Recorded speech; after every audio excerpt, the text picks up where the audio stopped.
Hello, Ray Phoenix here. Welcome to Let's Play Spyro 3 Year of the Dragon. This is the third and final part of the Ps1 Spyro Trilogy, and boy does this trilogy have an epic end. An epic trilogy deserves to have an epic ending, which is exactly what this is. This excellent adventure is what it says in the back of the case. Pretty sure Bill and Ted came up with that term, excellent adventure. It's the last time we'll see a Spyro game that Insomniac Games developed for us.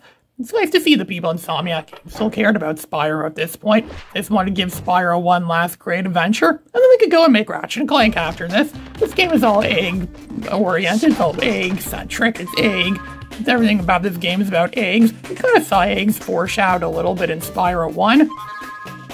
And then they were foreshadowing this event, what's going to happen in this game, collecting the eggs. So we're going to start a new game. You got to choose an icon for your save file. You choose all sorts of icons. You can choose Spyro's head. Who else are you going to choose for your icon of a game? It's Spyro. It's a Spyro game. Who else are you going to get to be your icon for a save file in a Spyro game?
We managed to capture the eggs, Your Highness. Every last one. Excellent. Maybe you will amount to something after all. Now, go guard the tunnels. Stop anyone from coming through.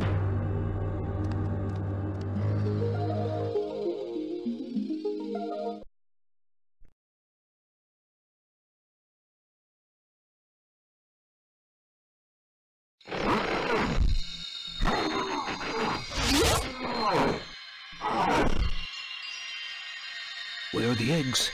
The holes came out on the other side of the dragon worlds. We found some of the eggs, but they were too heavy to carry back. The other side of the world? The Forgotten Worlds.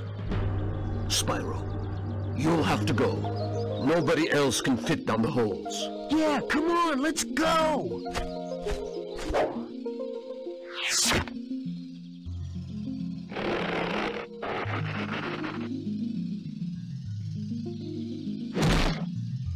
Find the eggs and bring them back, Spyro. You're our only chance. You got it.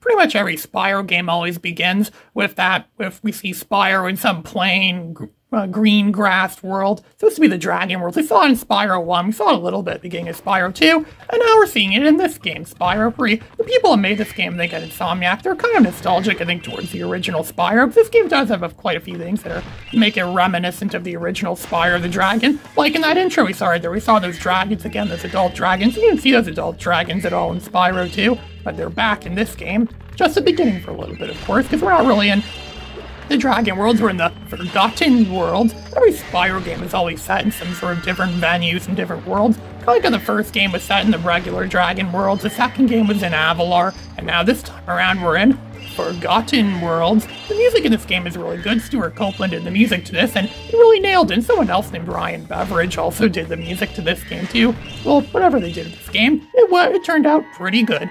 Capturing our first egg, collecting our first egg, Isabelle, it's our first egg of the game. It's about 150 some odd eggs in this game. And of course, we're going to do a 100% run of this game. We're going to find every single egg because I know where they all are. I know how to find all of them. Shut up, Zoe. You're never any useful at any of this. You just bothered us so much in Spyro 2 by just telling us useless stuff we could easily have figured out ourselves. And now she's still doing it in this game. She hasn't learned her lesson. Only Spyro can fry her. All she does is to zap us, which saves our progress. But she wasn't even needed in the first game at all, because in the first game we just stood on those platforms that were made by the dragons we rescued, and it saved our progress. Oh, look, we're meeting one of the villains right now. We're just gonna be like, you're one of those dragons, those new dragons. So again, she's gonna doubt us because she's working with that sorceress. That evil sorceress wants to make dragonkind extinct. That's what it says in the back of the case for this game. So she's pretty much trying to, rid the world of dragons, destroy dragonkind, make dragons, not exist anymore. So of course, Spyro and all of his new friends are gonna go and team up with each other and go and fight off this sorceress and defeat her and all of her minions and rescue her. And this game is most very fitting about this game too. This is probably a coincidence. I don't know if it's a coincidence or not actually, but most likely was. This game came out in the Year of the Dragon. There's no real references to Year of the Dragon in this game, other than the fact this game is called Spyro Year of the Dragon, and this game came out in 2000, which was the Year of the Dragon. And I, ironically enough, also got this game in 2012, which also happened to be the Year of the Dragon. And I'm recording this gameplay footage and record right now in another year that happens to be the Year of the Dragon, 2024. And I probably will be playing this game again in 2036, which is when the next Year of the Dragon's going to be. Huntress is giving us the same lesson he gave us in Spyro 2. Where you could jump and glide over here, that stuff. You could press the triangle button to hover and all that crap we did in Avalar, the Summer Forest, and Avalar and Spyro 2, just giving us that same crap again.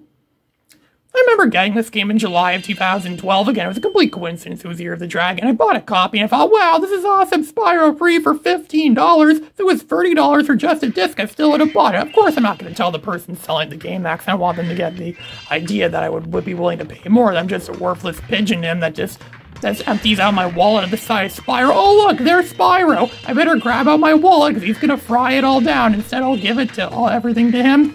Why would Spyro need money anyways? He's a dragon that just lives off butterflies and his dragon and flame stuff. Why would he need money? So we're gonna be interacting with a lot of new characters in this game, just like we did in Spyro 2. This level is all cloud, which is why that character is named Nimbus. There's another character named Stratos, Nimbus, Cumulus, Nimbus, like the different types of clouds.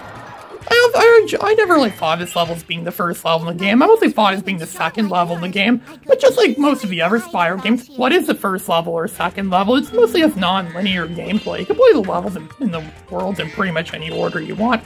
I did this one first because it's possible to complete this level 100% complete with what we have at the beginning of the game. And then that way I'd have enough to buy the kangaroo, Sheila the kangaroo. I keep wanting to call her Skippy the kangaroo, but no, she's Sheila the kangaroo. And then I could use her to 100% complete the other level in the game. The level I would normally play first, or the level that I imagine would be the first level of the game. It's called... I don't remember it's called Sunnyville. Yeah, so it's called Sunnyville, I think, or something like that. Yeah, that level looks like ancient Rome or ancient Greece. I used to think that was the first level of the game, but really, it's not really the first level of the game. So I don't think it's really the first level of the game, because we're not going there first. Then again, the more I think of it now, Spyro 2 is the only one that actually made you play a specific level first. Glimmer, Spyro 2 made us play Glimmer first. I didn't really notice that actually until just now. That Spyro 2 is the only Spyro game that actually makes us play a specific level first, where it makes us play in the other levels. Spyro's 1 and 3 just throw us right into a homeworld, and like, oh, go ahead, pick your poison, pick and choose. That was also the case in my Spyro 1 Let's Play. Most people play Stone Hill first as the first level in Spyro 1, but I actually did a different level first. I think it was like Dark Passage or something like that was the first level I did. That's not saying much for Spyro 1, because Spyro 1... You can play and complete any level in any order you want in Spyro 1 because there's no power-ups to unlock or no additional powers or abilities. So you can pretty much 100% complete any level in Spyro 1 just right off, just what you have right at the end of the game. Because Spyro 2, Spyro had new powers that were introduced in the game, most notably his abilities to climb, swim, and use the head bash ability.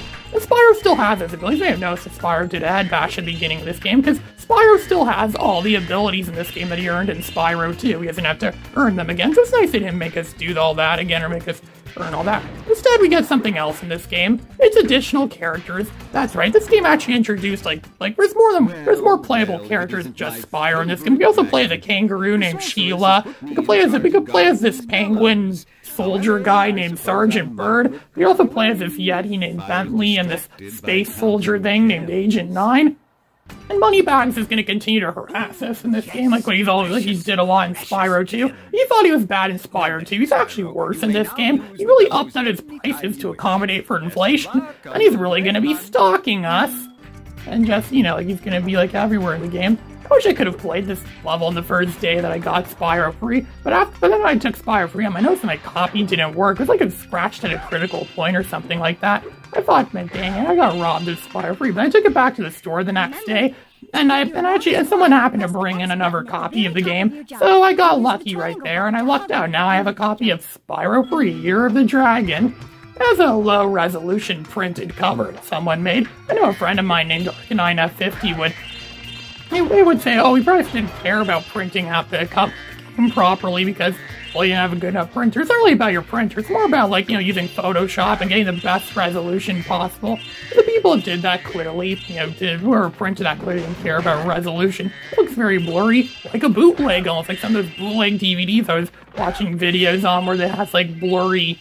Or it's very blurry quality, or they just used a movie poster, like the Paul Blart bootleg DVD, just shows Paul Blart, and it says January 16th. That's when Paul Blart came out in theaters. Make a new one with our lava fusion cauldron and 3 sun seeds. Oh yeah, this is one of the first, mini games. Mini games or whatever you call these challenge things. Step on the switch to They're a lot more elaborate in this game than they were in Spyro 2. You actually have to walk into, you actually have to walk into some... It's like a portal you have to walk through to take you to the minigame. They supposedly did that so people wouldn't confuse what the minigames were for being the main parts of the level. At least that's what it said on Wikipedia, but I don't trust Wikipedia. Wikipedia is full of crap. It's filled with contradictions. It's filled with obvious mistakes and stuff like that. It looks like a dog's breakfast. Someone let their dog play around with text before they actually went and uploaded it to the Wikipedia website.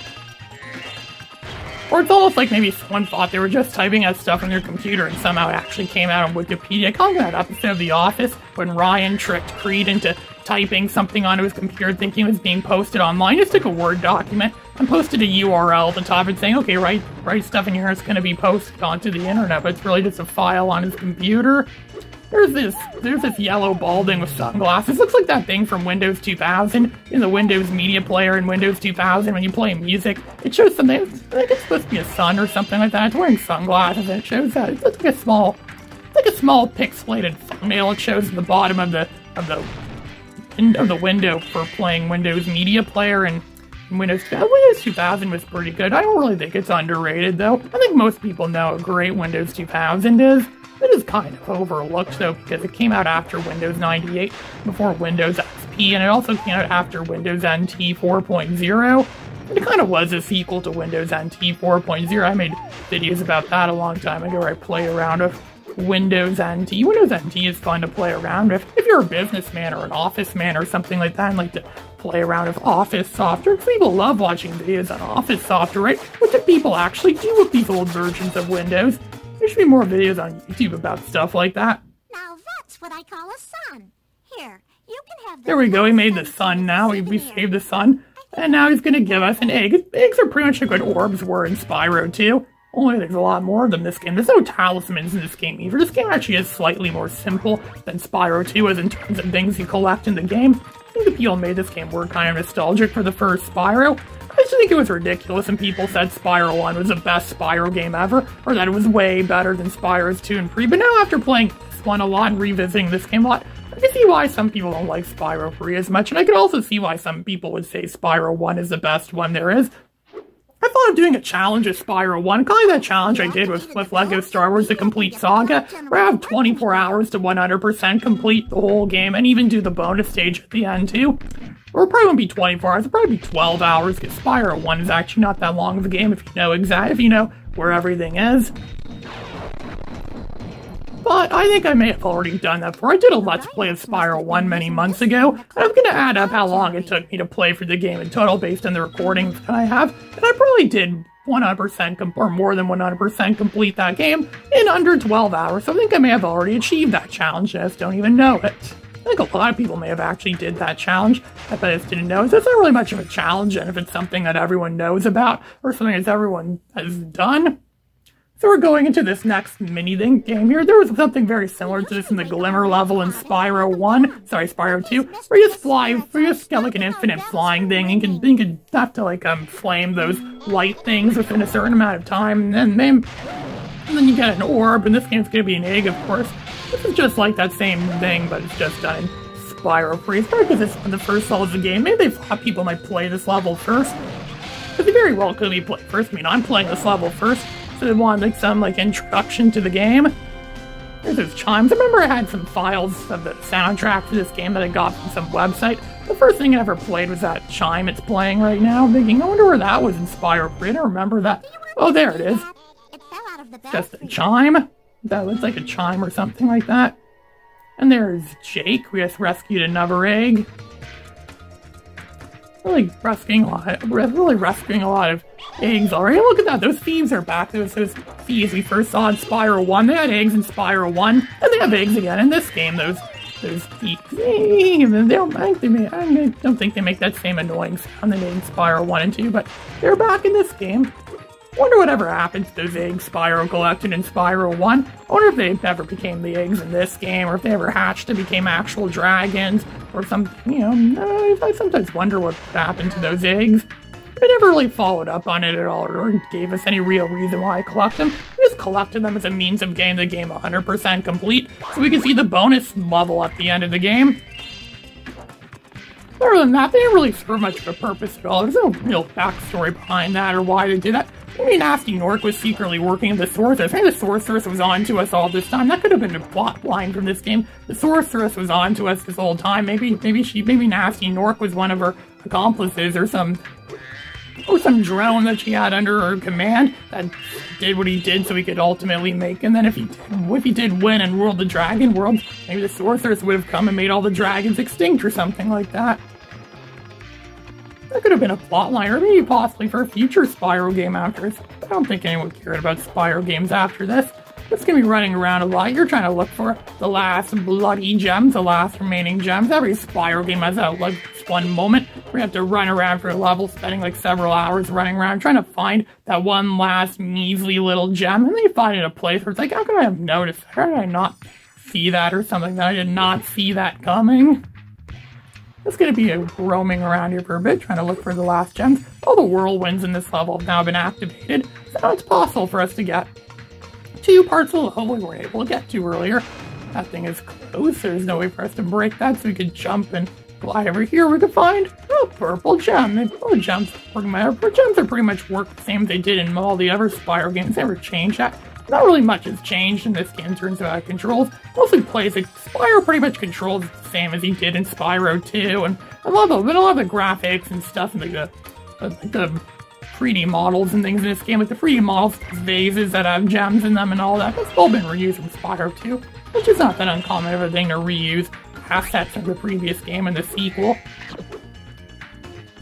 I think it's roam around. So most levels in this game have about 600 or so gems. Not 400 like Spyro 2, about 600 gems. And they pretty much all have 6 eggs, except for the levels where we unlock new characters or introduce new characters. Those levels typically have, I think, 3 eggs or so, 3 or 4 eggs. Most homeworlds, I think, have about the same too. They have about 6 eggs as well, too. If you really know where they are in homeworlds, you can really rush through them easy and collect all of them in, like, a blink of an eye. I did that the last world of this game while I was doing some test playing for this game. I was testing out this game, testing out my ISO file of this game. This ISO is not the same as the one I have the real copy of. The real copy I have is the black labeled version, which lacks a lot of the music that this one has, and it reuses music in odd places. Like, it uses the sunrise, spring, homeworld music as the final boss music for a dumb, unknown reason. And he also uses it again for the evening lake homeworld in this game too. It reuses a lot of stuff from throughout the game, but this game actually, this is the green labeled version. This ISO from the green labeled greatest hits version. So it has a much better variety of music, has more musical tracks. It doesn't reuse music as much. So you hear a lot more music, you're more Stuart Copeland's Uninterrupted, awesome masterpiece of music. this is, and this one doesn't have that. I also played 2 to make sure it wasn't one of those ones that had that flaw where you can't get the game 100% complete. So it's impossible to, to go to the bonus world from getting the game 100% complete. This is Ray Phoenix, signing out.